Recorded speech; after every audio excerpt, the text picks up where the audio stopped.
Halo semuanya, kembali lagi dengan aku Cynthia.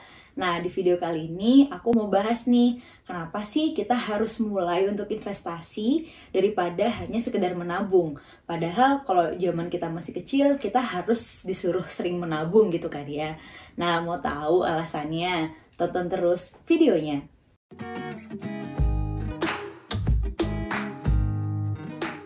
Dulu waktu ibu masih muda itu harganya Indomie cuma 500 rupiah.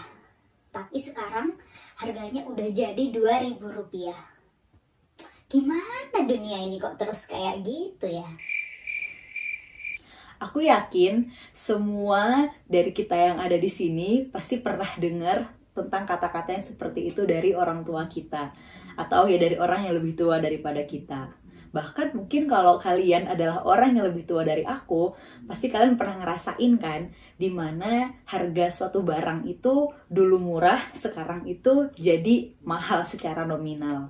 Nah, itu sebenarnya memang hal yang lumrah, bahwa suatu produk itu harganya di masa lalu sama harganya sekarang itu berbeda, di mana harga yang sekarang itu jadi lebih mahal. Nah, sebenarnya perlu diketahui bahwa itulah ada istilah keren dalam ekonomi yang namanya inflasi, di mana inflasi itu adalah kenaikan harga dari suatu barang. Jadi emang perekonomian itu dibikin ada inflasi biar terus memacu pertumbuhan ekonomi juga, dan mungkin memang walaupun harganya terasa mahal bagi kita, terasa lebih mahal secara nominal bagi kita, tapi sebenarnya itu juga diikuti oleh kita yang gajinya juga naik. Itu dia, biasanya gaji kita juga naik, diikuti dengan berapa nilai inflasi di tahun tersebut. Nah, kalau di Indonesia sendiri, mengacu ke data yang ada di Bank Indonesia sih, rata-rata inflasi itu sekitar 3 plus minus 1%. Jadi bisa dibilang kalau inflasi kita tuh antara 2-4% di waktu-waktu yang normal. Tapi mungkin karena sekarang di tahun 2020 misalnya, karena memang lagi ada corona, karena emang ekonomi lagi melambat, makanya juga inflasi juga nggak terlalu tinggi. Nah, jadi di sini aku mau pakai fitur dari Inflation Tools. Jadi ini untuk ngukur inflasi yang ada di Indonesia. Kita pilih Indonesia rupiah. Jadi ini di sini misalnya aku pakai angka 500 rupiah. Lalu kemudian misalnya aku pengen tahu harga dari 20 tahun yang lalu ke harga sekarang di tahun 2020 itu jadi berapa gitu.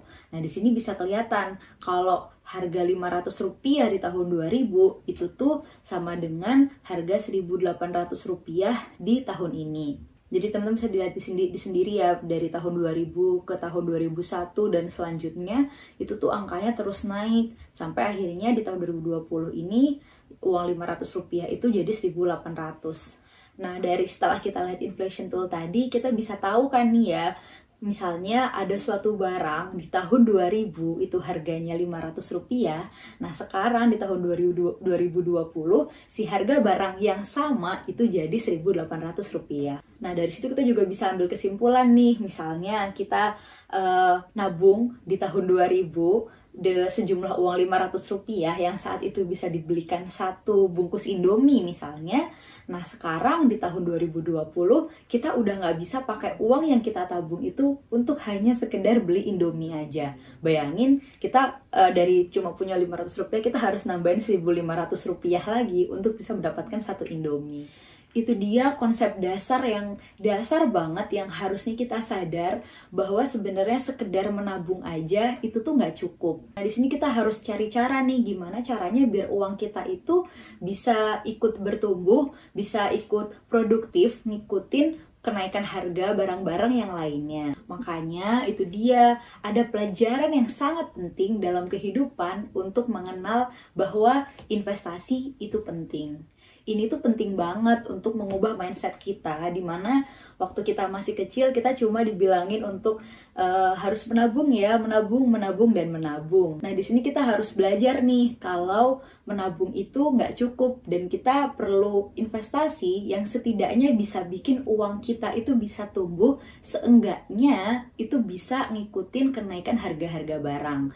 Atau dalam istilah kerennya adalah kita harus investasi di mana tingkat imbal hasil atau tingkat keuntungannya itu harus di atas dari tingkat inflasi.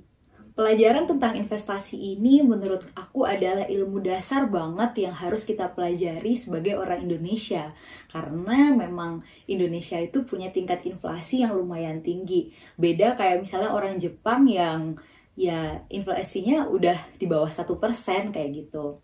Nah terus pertanyaannya investasinya itu investasi di apa?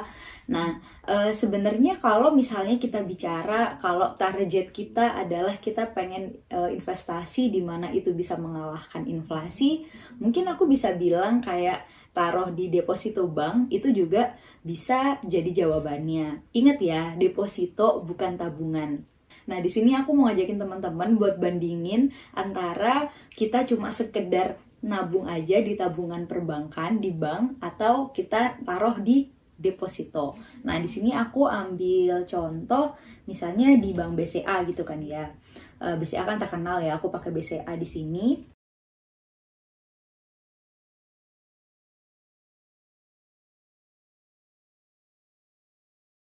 Nah, di sini aku tunjukin ya berapa suku bunga atau tingkat imbal hasil dari kita naruh uang kita di tabungan Bank BCA. Kalau misalnya kita, ini bisa dilihat ya, jadi antara 0 sampai 0,2%. Ingat, kita cuma dapat 0 sampai 0,2% aja. Sedangkan kalau misalnya kita taruh di deposito misalnya, di sini bisa dilihat bahwa kalau kita naruh 1 tahun, kita bisa dapat tingkat suku bunganya itu 3% per tahun. Nah, bisa dilihat kan, kalau misalnya kalau kita cuma nabung aja, pasti uang kita akan tergerus sama inflasi. Tadi aku udah tunjukin kalau misalnya inflasi kita sekitar 3-4% per tahunnya. Tadi aja deposito Bank BCA masih sekitar 3%. Jadi kita bisa bilang kalau misalnya kita cuma nabung aja, tidak diinvestasikan, ya jelas uang kita akan tergerus. Bahkan kalau di deposito pun itu uang kita aja masih ada di bawah tingkat inflasi gitu, dimana kan aku bilang tadi di Indonesia itu bisa sampai 2-4% kayak gitu kan ya, sedangkan tadi deposito di BCA cuma 3%. Nah itu dia, makanya sebenarnya kita perlu belajar lebih lanjut lagi untuk cari tahu nih kira-kira instrumen investasi apa sih yang bisa mengalahkan inflasi. Nah itu dia, makanya aku pernah bikin video tentang segala macam jenis investasi. Aku juga bahas tentang saham itu apa, reksadana itu apa. Itu semua adalah salah satu fitur-fitur instrumen investasi yang bisa kita pakai untuk kita bisa mengalahkan inflasi. Tapi sebenarnya kita ketika bicara soal investasi nggak cuma sampai situ aja. Kita harus paham kalau misalnya konsep dari investasi itu adalah kita membiarkan si uang itu bekerja untuk kita. Ada kutipan bagus dari Warren Buffett, di sini aku bacain, bahwa if you don't find a way to make money while you sleep, you will work until you die. Atau maksudnya, kalau kamu tidak menemukan cara untuk menghasilkan uang ketika tidur, maka kamu akan bekerja sampai kamu mati. Nah, di sini tuh beliau maksudnya bilang kalau ketika kita investasi itu sama aja kita biarin uang kita itu bekerja untuk kita ketika kita lagi tidur. Gampangannya ketika kita taruh uang di deposito perbankan aja, kita diem-diem dapat 3%. Ya dikit sih, tapi itu lebih baik daripada kita cuma diemin uang kita aja. Diemin uang di tabungan atau bahkan cuma diemin uang itu di bawah bantal misalnya. Ngomong-ngomong lebih lanjut juga soal investasi. Sebenarnya konsep investasi ini aku bisa bilang konsep yang sangat mulia banget. Kita tahu kan betapa uang itu sangat penting dalam kehidupan. Ya walaupun mungkin banyak bilang kebahagiaan gak bisa dibeli pakai uang, tapi sebenarnya banyak juga hal yang bisa kita lakukan dengan kita punya uang. Nah misalnya ada orang, let's say kita panggil orang ini namanya Pak Ahmad. Pak Ahmad ini punya ide usaha, dia punya ide usaha yang bagus, dia pengen buka usaha, tapi permasalahannya dia nggak punya uang, dia nggak punya modal untuk memulai usaha itu tadi. Padahal kalau misalnya Pak Ahmad ini punya uang, Pak Ahmad bisa pakai uang untuk jadi modal dan bisa muter si uang dan uang modalnya ini tadi untuk bisa tumbuh berkali-kali lipat, karena beliau bisa bikin itu jadi keuntungan yang besar misalnya. Nah, di sisi lain ada nih orang-orang kayak aku dan kalian juga yang punya kelebihan uang, tapi kalian cuma naruh uangnya di rumah aja, didiemin aja. Padahal sebenarnya uang kita itu kan bisa buat bantu orang kayak Pak Ahmad ini kan, buat dia ini mulai usahanya untuk jadi modal buat kehidupan si orang ini gitu. Dan bahkan gak cuma sekedar itu aja, ketika kita kasih uangnya ke Pak Ahmad, otomatis ketika Pak Ahmad untung, kita juga bakal kecipratan untungnya juga kan. Jadi sebenarnya kita juga nggak rugi, dimana satu sisi kita bisa ngebantu orang yang butuh dana itu dengan uang kita yang lebih ini, dan juga yang kedua, uang kita jadi lebih produktif karena uang kita dipakai usaha sama orang-orang yang punya ide usaha yang bagus kayak Pak Ahmad ini tadi. Disinilah kalau misalnya teman-teman belajar tentang keuangan Islam, teman-teman ada istilahnya yang namanya konsep akad mudharabah gitu, dimana sebenarnya itu konsepnya ya kerjasama, sistemnya ya aku mau bantuin orang lain gitu untuk dia buka usaha. Dan juga misalnya kalau uang yang aku diemin ini tadi dipakai sama perusahaan, di mana perusahaan itu berbentuk perseroan terbatas dan sifatnya publik atau PT terbuka, nah itu dia namanya adalah investasi saham kayak gitu. Sebenarnya sesimpel itu gitu konsep investasi.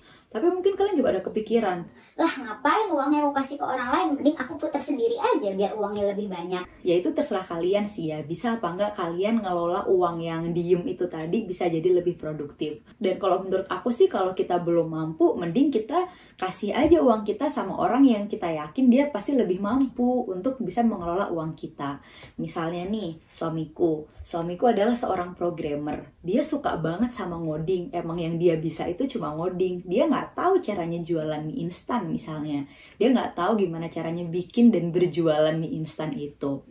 Nah, kalau misalnya kita lihat dari kasus ini aja, ya menurut aku sih ya mending si suami aku tetap aja dia bekerja ngoding sesuai apa yang dia suka, tapi dia bisa nih investasi di sahamnya Indofood yang jualan mie instan. Nah, dari sini kita bisa tahu kalau si suami aku yang sukanya ngoding bisa tetap bekerja sesuai dengan passion dia, dan dia juga bisa dapat keuntungan dari jualan mie instan karena dia investasi di sahamnya Indofood. Nah, dari situ aku mau ngajak teman-teman buat mulai, yuk kita mulai investasi, buat si uang itu bekerja untuk kita, bukan kita yang mati-matian terus bekerja untuk mencari uang. Itu aja dari aku, terima kasih, dadah!